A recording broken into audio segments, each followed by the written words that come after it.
Higher Vision's Smart Tutors. Today we are dealing with chemistry and we are considering balancing chemical equations. We want to see how we can balance chemical equations.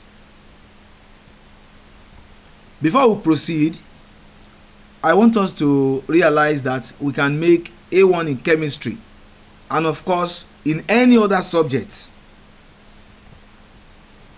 All you need to do is to call us for any topic, every other topic in any other subject, and we're going to respond, we're going to deliver. We promise to deliver. Our number is right on the screen. So now let's go to balancing chemical equations. Balancing chemical equations. Let's look at question 1.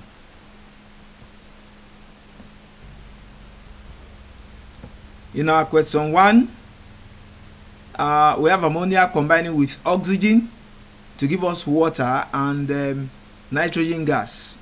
So let's see how we're going to solve this. Let's bring out the equation properly. That is the equation right on the screen. Now, to solve this equation, we're going to start by assuming we already know the balancing coefficients, the coefficients to be put in front of each one. So we're going to use letters.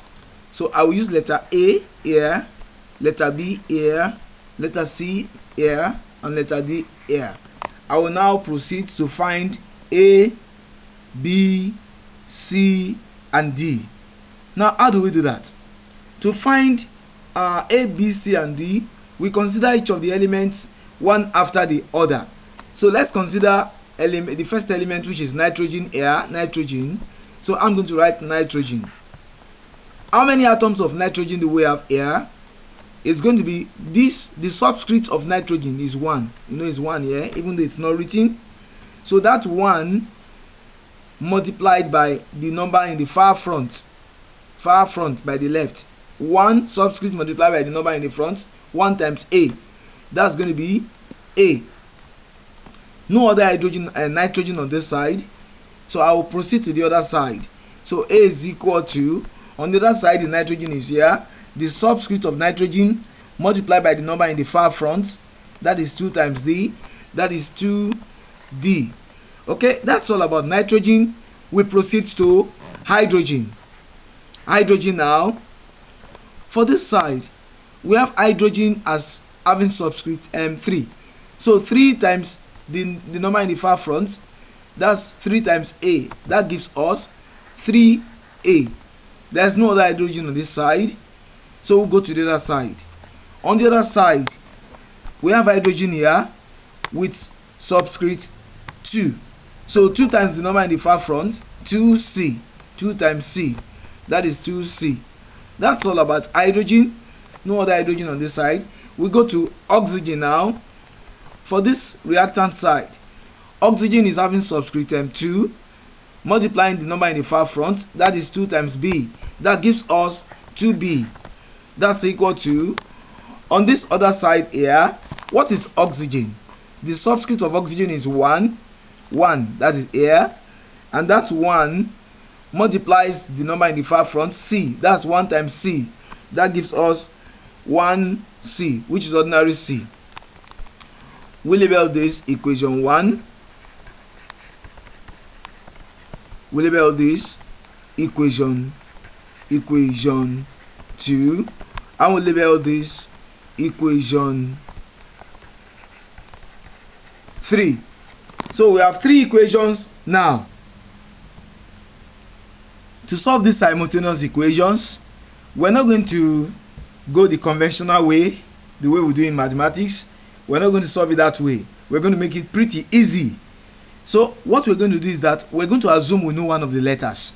And it's better to choose the letter with the highest coefficient. In this case, I will advise we choose letter A. Okay? We will assume we know letter A. So you just put a number, preferably you choose 1. So you say let that letter A be equal to 1. Assuming it's going to be 1. It might change at the end of the day. But assume A is equal to 1 to start with. If A is 1, what happens in this equation 1 now? this one will become 1. So A1 is equal to 2D. So you write 1 is equal to what? 2D. Then all over here also, our A is 1. 3 times 1, that's going to be 3. So you write 3 is equal to, then you have 2C there, 2C. Then for this side, there is no A here. So this remains the way it is. So you have 2B is equal to C. Good. So from our new equation 1 now, our newly generated equation 1, we have, our A is 1. From that equation 1, we have 1 is equal to what? 2D. And what does that mean? D is going to be equal to 1 over 2. You put a circle like that. Then go to the second equation. 3 is equal to 2C. And from there, C is going to be equal to 3 over 2. Put a circle there also. Then let's go to the third equation. The third equation says 2B is equal to C. And we've gotten C to be 3 over 2. So let's put that C to be 3 over 2, really. So 2B is going to be equal to 3 over 2. Now, what's B from there? B is going to be, this 2 comes down. That will become 3 over 2 times 2. That will be 3 over 4. So, we have A is equal to 1. What about B? B is equal to 3 over 4. What about C? C is equal to 3 over 2. What about D? D is equal to half.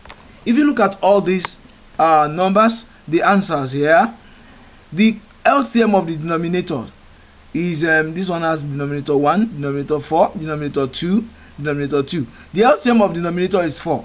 Use 4 to multiply through. Multiply each of the letters or each of the answers by 4, which is the LCM of the denominator. So here is going to be 4 multiplying 1. B is going to be 4 multiplying 3 over 4. C is going to be 4 multiplying 3 over 2. And this is going to be 4 multiplying half. Okay? So what would that be? A is going to be 4. Alright? A is going to be 4. B is going to be 4 cancels 4 here. B is going to be 3. C is going to be 2 goes in 4. That's 2. 2 times 3. That gives us 2 times 3. That gives us 6. Okay. Then D is going to be 2. Also goes in 4. That's 2. 2 times 1. That is 2. So we have our A 4. A to be 4. B to be 3. C to be 6. D to be 2. If I put that here, A is 4. B is 3. C is what? C is 6. And D is 2. Okay. So let's write the balanced equation now. The balanced equation now, A is 4. So I will write 4 ammonia plus B is 3 oxygen to give us, this is 6 water, and D is 2 nitrogen gas. Now this is the balanced equation, and we can easily confirm. Let's start with nitrogen. Nitrogen here is 4 times 1, that's 4. Nitrogen here is 2 times 2, which is 4. Balanced. Let's go to hydrogen. This 3 times 4, that's 12. 2 times 6 for hydrogen, 12. 12 is 12. Balanced. And then finally oxygen, 2 times 3, 6. This is 1. 1 times 6, 6. So the equation is properly balanced. The equation is properly balanced.